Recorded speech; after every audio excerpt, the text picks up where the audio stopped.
This story was written by Lydia Kong, MD.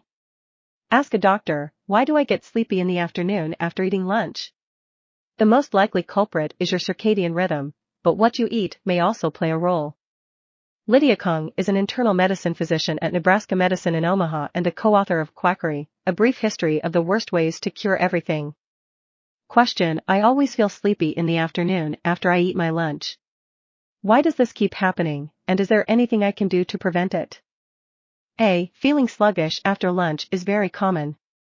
The afternoon dip, as it's sometimes called, refers to those groggy hours between 2 and 5 p.m., when your eyelids droop and your concentration becomes as sharp as vanilla pudding. There can be myriad reasons this happens, including too little sleep at night or medical conditions such as obstructive sleep apnea, anemia, and thyroid disorders. If you feel exhausted, check with your healthcare provider to make sure all is well. But if you're just feeling a dip in energy, the most likely culprit is your circadian rhythm. Our biological clock is more pervasive than you might think, though people often only associate it with sleep and wake cycles. It's also linked to our routines for meals and activity.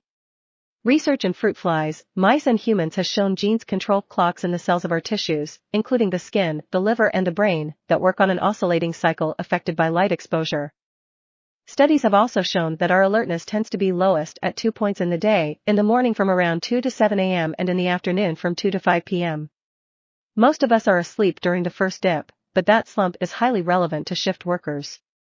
For people who work during the day, the second slump comes right in the middle of that boring meeting or when you might be driving home.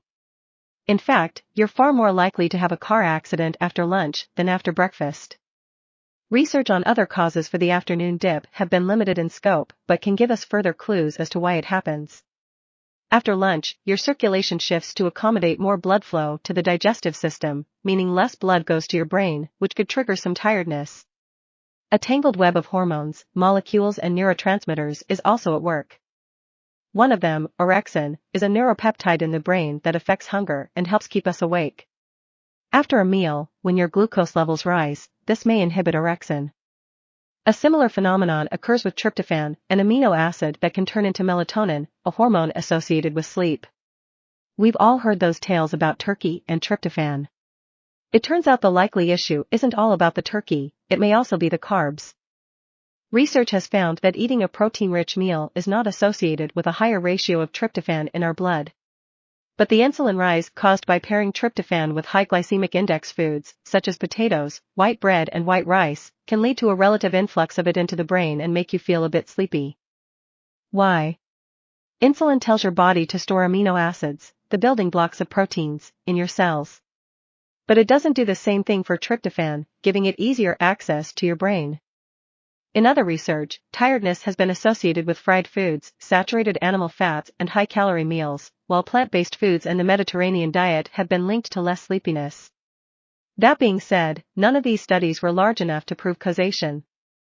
Based on what we know, it's a good idea at lunch to load up on veggies, which are rich in fiber and can help regulate your blood sugar. Avoid consuming a large portion of animal protein and fat.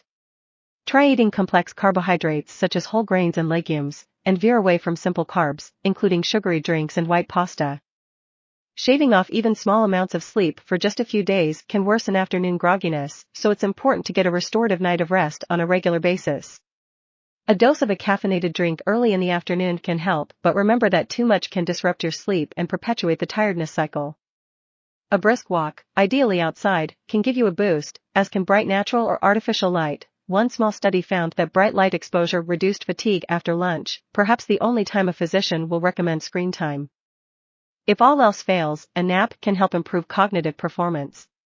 Just keep it under 30 minutes and early in the afternoon, so it doesn't mess with your nighttime sleep schedule.